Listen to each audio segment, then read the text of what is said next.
देखिए, तो आज हम लोग क्या पढ़ेंगे? Homologous series. कल हम लोग क्या पढ़े थे? Functional group. क्या है फंक्शनल ग्रुप? तो कोई भी हाइड्रोकार्बन जिससे हम एक हाइड्रोजन को सब्स्टिट्यूट करके उसमें कोई एक्स्ट्रा ग्रुप को ऐड करते हैं, तो वही हो जाता है क्या? Functional group. तो आता है क्योंकि होमोलोगस सीरीज क्या है, तो सीधी सी बात है, अगर सीधे सब बात से इसको समझा जाए तो होमोलोगस सीरीज जो है वो आपका एक मेंबर है जिसमें CH2 से कोई भी मेंबर आपका डिफर होता है, मतलब अलग होता है। अब CH2 क्या? तो हम पढ़े होंगे कि आप सबसे पहला एक पढ़े होंगे CH4 एल्केन, ऐसे इसको मीथेन बोलेंगे, C2H6 इथेन। तो अगर इसको गौर से देखा जाए तो इसमें कार्बन का डिफरेंस कितना है? एक कार्बन। और हाइड्रोजन का डिफरेंस कितना है? 2। मतलब इस दोनों में जो डिफरेंस है वो क्या है? CH2। क्लियर है? तो यही है होमोलोगस सीरीज, लेकिन इसको थोड़ा सा अच्छा सा समझ लेते हैं हम लोग। ठीक है, तो a similarity of constituted compound in which the members present have the same functional group। सबसे पहली बात है कि उसमें फंक्शनल ग्रुप क्या रहना चाहिए? सेम रहना चाहिए। फंक्शनल ग्रुप है क्या? कल ही बताए थे कि फंक्शनल ग्रुप वो है जिससे एक हाइड्रोजन एटम को हम सब्स्टिट्यूट करके क्या करते हैं, कोई भी एक्स्ट्रा ग्रुप को हम जोड़ते हैं, वही है फंक्शनल ग्रुप। ठीक, हाइड्रोकार्बन क्या है? तो वैसा कंपाउंड जिसमें कार्बन और हाइड्रोजन दोनों मिला रहे। ठीक, तो उससे क्या करते हैं कि सबसे पहली बात कि उसका जो है फंक्शनल ग्रुप क्या रहना चाहिए ना? सेम रहना चाहिए। अब ऐसा नहीं कि आप दे दीजिए एल्कीन का और एक दे दीजिए एल्काइन का, तो वो होमोलोगस सीरीज नहीं होगा। अब आता है group and similar chemical properties. उसका केमिकल प्रॉपर्टीज भी सिमिलर होना चाहिए। देखिए, ये ना आपस में रिलेटेड है। ये जब फंक्शनल ग्रुप सेम होगा तो केमिकल प्रॉपर्टीज भी सेम होगी। समझ में आ रहा है? तो सीधी सी बात, एग्जांपल में जैसे हम कल बताए थे COOH का, है ना, कार्बोक्सिलिक एसिड। अब इसमें हम जोड़ दे CH3 और दूसरा बना दे C2H5 और COOH, तो केमिकल प्रॉपर्टीज दोनों का सेम होगा। मेल्टिंग बॉइलिंग पॉइंट दोनों का क्या होगा? कम होगा। केमिकल प्रॉपर्टीज दोनों का क्या है? सेम है। तो वही है आपका। अब आता है कि and any two successive members in the particular series differ in their molecular formula by CH2 and unit is called homologous series। CH2 से डिफर होगा। अभी हम बताए कि हम ले लेते हैं एक मीथेन CH4 और एक ले लेते हैं इथेन C2H6। तो दोनों में डिफरेंस क्या है? अगर तुम वो चीज पढ़े होगे फैक्टराइजेशन वाला या अलजेब्रिक एक्सप्रेशन, तो उसमें हम लोग घटाते थे, याद है? 8वां में पढ़े होगे तो, या अभी भी पॉलिनोमियल पढ़ता होगा तो उसमें घटाने वाला आता है। तो अगर C2H6 समझ लो कि एक मेरा अल्फाबेट है कोई भी अलजेब्रिक एक्सप्रेशन का, उसमें हम घटाएं CH4, तो मेरा बचेगा क्या होगा? CH2। तो ये डिफर कितने से है? CH2। कोई भी ले लो, कोई भी। C3H8, देखो इसको भी घटाओगे तो 6 घटा यहाँ, मतलब उसके तुरंत आगे वाला अर्थमेटिक प्रोग्रेशन पढ़े हो ना, D कॉमन डिफरेंस कैसे निकालते हो? T2 - T1। क्लियर है? तो वही है ये। तो जो फॉर्मूला, जो कंपाउंड आपका CH2 से डिफर हो वो आपका एक होमोलोगस सीरीज होगा। सीधी सी बात है। अब इसी से देखो सब चीज आते जाएगा, अभी समझाएंगे। तो सबसे पहली बात कि उसका फंक्शनल ग्रुप सेम रहना चाहिए। किसका? तो हाइड्रोकार्बन का। दूसरी बात है कि अगर वो सेम रहेगा तो केमिकल प्रॉपर्टी स्वाभाविक है कि वो सेम होगी ही। और उस मेंबर का डिफरेंस जो होगा वो कितना होगा? CH2 होगा। अब आगे बताते हैं, एक दो पॉइंट और ऐड होगा इसमें। इसका एग्जांपल है CH4 C2H6 C3H4 C3H8 C4H10। Clear है? सब में डिफरेंस उतना का ही है।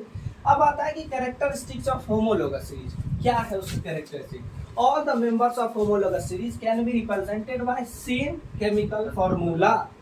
सेम केमिकल फॉर्मूला से है। कैसे? नहीं पता तो C2H नहीं, CnH2n+2 इस चीज को बैठा, कार्बन का नंबर कितना? 4 बैठा, और यहाँ 2 है तो 4 दूनी 8, 8 2 10, C4H10 है, इसमें भी वही होगा। तो एक ही केमिकल फॉर्मूला से हम उसको डिफाइन करेंगे। ठीक है, अब आता है कि any two adjacent homologous differ by 1 carbon atom. ये सीधी सी बात है, differ by 1 carbon atom and 2 hydrogen atom. ये एक ही इसमें हो गया, लेकिन इसको थोड़ा तोड़ के समझा रहे हैं कि इसको तुमको याद करने का जरूरत नहीं पड़े। इसको पॉइंट बाय पॉइंट समझने में थोड़ा आसान होता है। तो कोई भी होमोलॉगस सीरीज में एक कार्बन एटम, इसको 1 कर लो न्यूमेरिकली, तब और अच्छा से हो जाएगा, और 2 हाइड्रोजन एटम से ये क्या होता है, इसका मॉलिक्यूलर फॉर्मूला डिफर होता है। ठीक, अब आता है कि all the compounds have homologous series so similar properties, chemical similar, ये है सिमिलर केमिकल प्रॉपर्टीज है, स्वाभाविक है। देखोगे तुम इथेन मीथेन दोनों जलता है, जलेगा, दोनों में सिमिलर प्रॉपर्टी है। ब्लू फ्लेम देगा, आपका सैचुरेटेड हाइड्रोकार्बन है, बिना स्मोक का फ्लेम देगा, तो ये सब होता है तुम्हारा। अब आता है कि which increase the molecular mass A gradual change in physical properties. हम कल भी बताए थे कि मॉलिक्यूलर मास इंक्रीज हो रहा है, इसका मतलब क्या है, उसमें एक्स्ट्रा चेन जुड़ रहा है। हम कहेंगे CH4 और C2H6 और C3H8, ये क्या है, इसमें एक्स्ट्रा जो ब्रांच है वो ऐड हो रहा है, मॉलिक्यूलर फॉर्मूला बढ़ रहा है। कैसे मॉलिक्यूलर फॉर्मूला पता है? नहीं, हमको पता है कि तुम लोगों को पता नहीं होगा। देखो कार्बन का एटॉमिक नंबर कितना, 6, उसका मॉलिक्यूलर मास कितना, 6 दूनी 12। हाइड्रोजन का एक हाइड्रोजन का 1, यहाँ पर 4 हाइड्रोजन है, तो 12 4, इसका 12 दूनी 24, 24 6 30, इसका 12 का 24 बात है 36, और 36 और 8 44, 36 8 44। तो ये जो है मॉलिक्यूलर मास इसका क्या हो रहा है, धीरे धीरे बढ़ रहा है।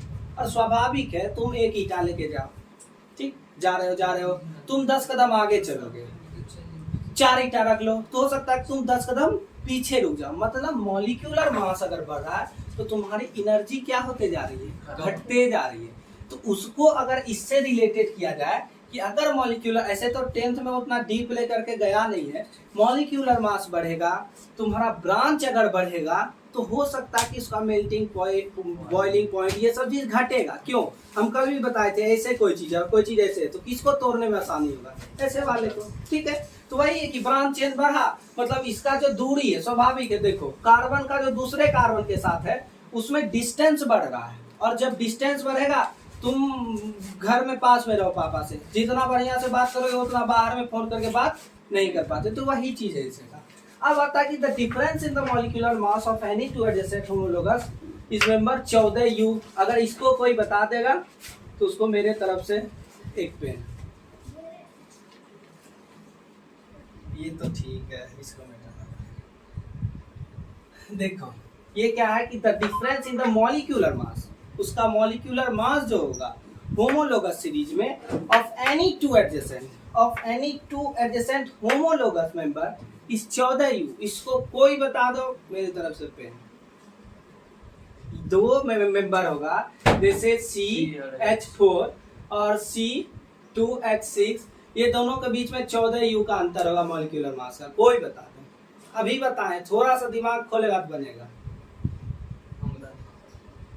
CH2 कार्बन का, हाँ ठीक है, ठीक, कार्बन का 12 और हाइड्रोजन का 2, हाइड्रोजन का 2, तो ये क्या हो गया 14U, ये है 14U।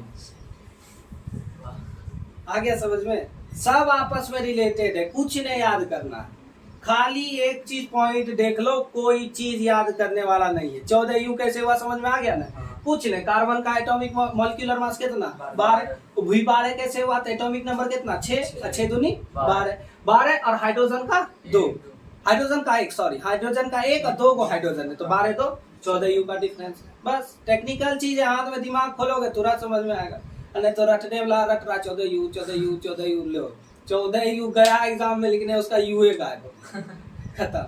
ठीक है, तो समझ में आ गया। और कुछ ये मॉलिक्यूलर मास का, ये जैसे ऐसा यूनिट करते हो ना, वही जैसे फोर्स का न्यूटन। ठीक, हाँ ठीक है।